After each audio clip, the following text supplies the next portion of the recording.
Gracias por continuar con nosotros aquí en la señal de 24/7 y ya se encuentra nuestro invitado de esta tarde, el doctor Julio César Cueva, quien es abogado de Hernán Luque Lecaro, justamente para hablar también cómo está su situación y todo lo que ha venido sucediendo en el caso Encuentro. Abogado, bienvenido, gracias por estar aquí con nosotros. Por la invitación, buenas tardes con todos. Bueno, justamente para empezar con este tema, ya el día de ayer se dio el inicio de estas audiencias, pero se conoce que, y como usted lo ha mencionado en diferentes entrevistas, pues Hernán Luque Lecaro no ha participado dentro de estas audiencias. ¿A qué se debe? ¿Cómo está también avanzando este proceso? Bueno, el tema es el siguiente. De acuerdo a nuestra normativa, cuando una persona por alguna razón no cumple una medida cautelar que le ha ordenado un juez y éste lo llama a juicio, que es el caso del señor Luque Lecaro, el juez tiene la obligación de suspender la etapa del juicio. El problema aquí es que el señor Luque Lecaro sí está cumpliendo una medida cautelar. Lo que ocurre es que la está cumpliendo en Argentina, como parte de un procedimiento de extradición iniciado por el Estado ecuatoriano. De tal manera que nosotros al juez sí le explicamos que, habiéndose cumplido los requisitos, que es cumplir una medida cautelar, no debía suspenderse la etapa del juicio y que él debía ser admitido para empezar justo con los otros dos el día de ayer. Y el juez dijo que no, que para él no estaba sucediendo esto. Lo cual es extraño porque otra de las personas procesadas en esa misma causa también estaba cumpliendo una medida cautelar en otro país y ahí el juez no tenía ningún inconveniente. De tal manera que ahí incluso se pone en riesgo la posibilidad de una extradición del señor Luque, porque el Estado argentino ha sido muy claro de que se tiene que computar el tiempo que él ha estado privado de libertad allá, como si lo hubiera sufrido en el Ecuador, pero eso va a ser un poco difícil porque para poder hacer eso el Estado ecuatoriano tiene que reconocer la medida cautelar donde se está cumpliendo ese tiempo. Y en consecuencia lo lógico era que vaya al juicio. No pasó eso, por lo tanto el Estado ecuatoriano lo que está haciendo es arriesgando una extradición de la que tanto le han dicho a la gente que va a suceder en algún momento. Y eso es importante que la gente sepa. No es porque el señor Luque no quiera venir, es porque el Estado ecuatoriano pide, pero a la vez se opone a cumplir condiciones que se le exigen por parte del Estado argentino. Ahora, a Hernán Luque Lecaro se lo tiene en un estado de prófugo, pero aún así él está cumpliendo las medidas que usted menciona. Entonces, ¿estaría o no estaría prófugo para poder iniciar con esta audiencia? Bueno, no tiene la calidad de prófugo en estricto derecho porque él sale del país mucho antes de que este proceso inicie. Cuando la Fiscalía lo contactó para que él dé sus versiones, él fue tantas y cuantas veces la Fiscalía lo llamó y dio sus versiones. A lo largo de todo el proceso de investigación hasta el día de hoy ha estado presente él por medio de un abogado defendiéndose. Él ha sido muy claro que él quería pues que se reconozca esta medida cautelar en Argentina para poder continuar en el proceso como lo están haciendo otras dos personas, y es el Estado ecuatoriano el que a través del juez y el fiscal y la fiscal se opone, de tal manera que calidad de prófugo no tiene. Ahora, dentro del caso Encuentro también se venían mencionando varios audios, chats y todo esto que salió a raíz de una investigación. ¿Estos audios ya han sido también comprobados? ¿Se ha verificado también la veracidad de estos audios? Bueno, a ver, este caso se inicia por una noticia en un medio digital, pero lo curioso es que cuando se le pide la información directa a quien hizo este reportaje, lo que dice es: quiero ser claro de que yo no tengo la fuente original de grabación, lo que tengo es un pendrive que, como usted conoce, es una fuente de almacenamiento, claro, que no es lo mismo. Que además ya no la tengo porque la he destruido para proteger la fuente, pero además quiero decirle que como parte de este trabajo de investigación y de periodismo, nosotros lo que hemos hecho es editar, cortar, pegar, poner, sacar. Imagínese esto, un collage. Y en base a eso la Fiscalía debió haber archivado, sin embargo continuó con la investigación. Después la Fiscalía llama a que den versión las supuestas fuentes del señor Boscán. Y lo que le dicen es: eso que le ha dicho ahí, nosotros jamás se lo dijimos. Y la Fiscalía continuó con la investigación. Después la Fiscalía manda que le hagan un peritaje a estos audios, a sabiendas de que estaban editados, cortados, que no tenían la fuente original. Y un perito de la Fiscalía le dice: yo no le puedo dar fe de que estos audios sean auténticos, porque yo no tengo la fuente original de grabación. Y a pesar de eso, la Fiscalía hace transcribir los audios y se los presenta al juez a sabiendas de que no están autenticados, para que el juez los admita en evidencia. Y lo grave es que el juez los admite en evidencia. ¿Y ustedes qué están haciendo para también que no se dé esto? Porque si son audios cortados, si ya el perito menciona que no se puede dar veracidad de esto, ¿qué también se está haciendo para defender y que pues no se dé una injusticia en este caso? Nosotros le pedimos al juez que lo excluya, pero desgraciadamente el juez pues creo que de esto entiende muy poco, porque dijo, bueno, si la fiscalía dice que quiere ir a juicio con esto, que vaya a juicio con esto. Bueno, nosotros también queremos ir a juicio con esto, vamos a juicio. No, usted no. Entonces es un poco difícil entender una justicia que funciona a favor de unos y con esa misma vara no mide a los otros. Eso es un poco complicado. Entonces, créame que si el señor Luque pudiera, él encantado se hubiera presentado ayer para empezar la etapa de juzgamiento. Es la fiscalía la que se opone, es el juez el que se lo impide. Es difícil entender una justicia así. ¿Cuáles serían las consecuencias de que él no pueda asistir o que se siga aplazando su asistencia en estas audiencias? Bueno, la consecuencia es que va a tener que esperar a que se resuelva el juicio probablemente y concluya la Corte lo que yo sé desde que leí el expediente, de que aquí no hay ningún grupo de delincuencia organizada y que la Fiscalía es muy probable que por lo menos en derecho vaya a perder esto porque no hay un delito. Es que ese es el peor problema. No hay una sola evidencia. Y permítanme, se lo resumo brevemente. Se dijo que el señor Luque había puesto a dedo a un señor. Resulta ser que el señor Luque, en base a lo que le ordenaba la ley, armó una terna.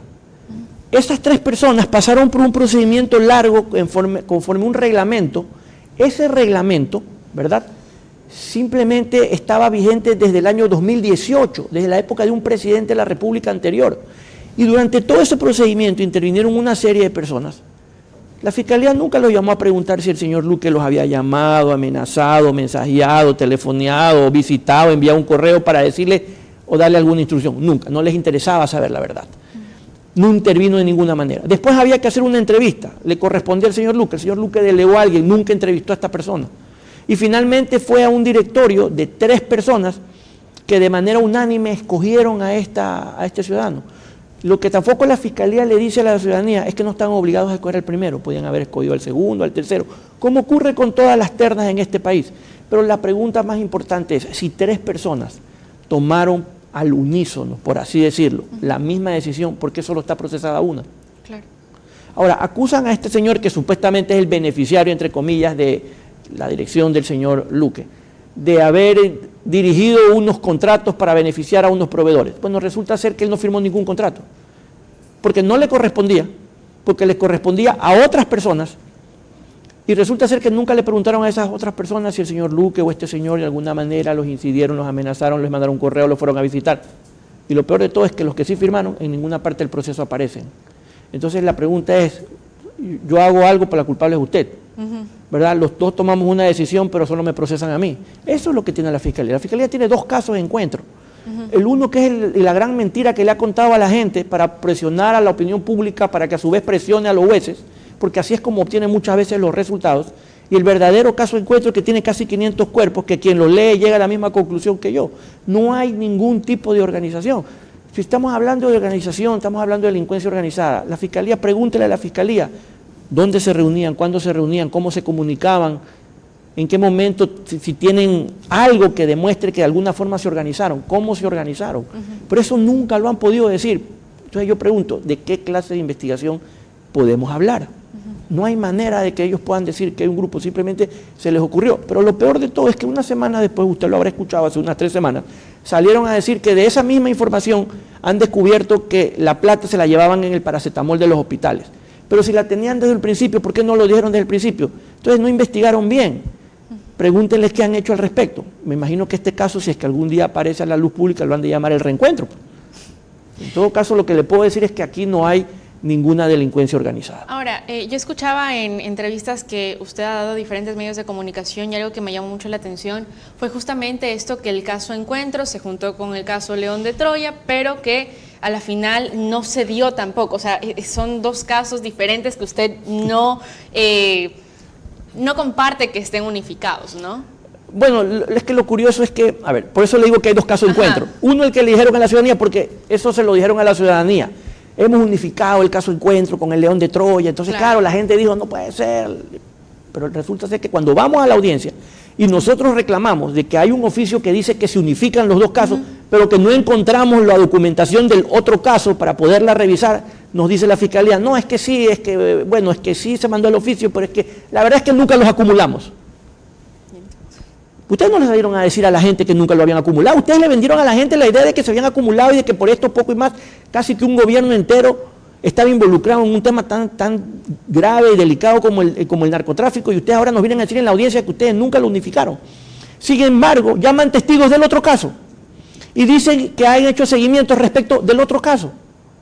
Bueno, esa es la investigación que tenemos de la Fiscalía. Entonces usted se para en una audiencia y no sabe a quién mismo creerle.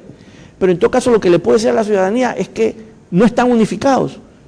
Y eso nunca nadie les salió a decir a estas personas, que supuestamente el señor Carrera ha puesto al señor Luque en el puesto. Al señor Carrera lo nombró el presidente de la República, el señor Guillermo Lasso, que lo conocía al señor Luque porque trabajó en el banco del señor Carrera y del señor Lasso. No lo puso el señor Carrera. El señor Luque conoce al señor Carrera, lo conoce como un respetable empresario, lo conoce como un respetable dirigente deportivo. Bueno, tampoco el señor Luque puede decir qué hacía el señor Carrera después de las 6 de la tarde, pero lo que sí le puedo decir es que no es el señor Carrera el que lo puso al señor Luque, que tiene sobrados méritos para el cargo, como en su momento de lo que yo pude revisar la hoja de vida también los tenía esta otra persona que dicen que el señor Luque ha beneficiado, pero resulta ser que no han dicho de qué manera él incidió en todo un proceso en el que de ninguna forma intervino para poder darle el puesto.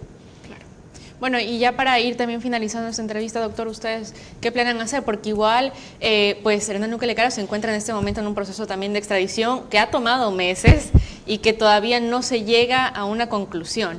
Bueno, una de las cosas que vamos a hacer es que el Estado argentino conozca que el Estado ecuatoriano, a través de la Fiscalía y a través de sus jueces, se niega expresamente a reconocer que él cumple una medida cautelar y en consecuencia es imposible que se cumpla con el cálculo que ordena la legislación argentina para dar paso a la extradición.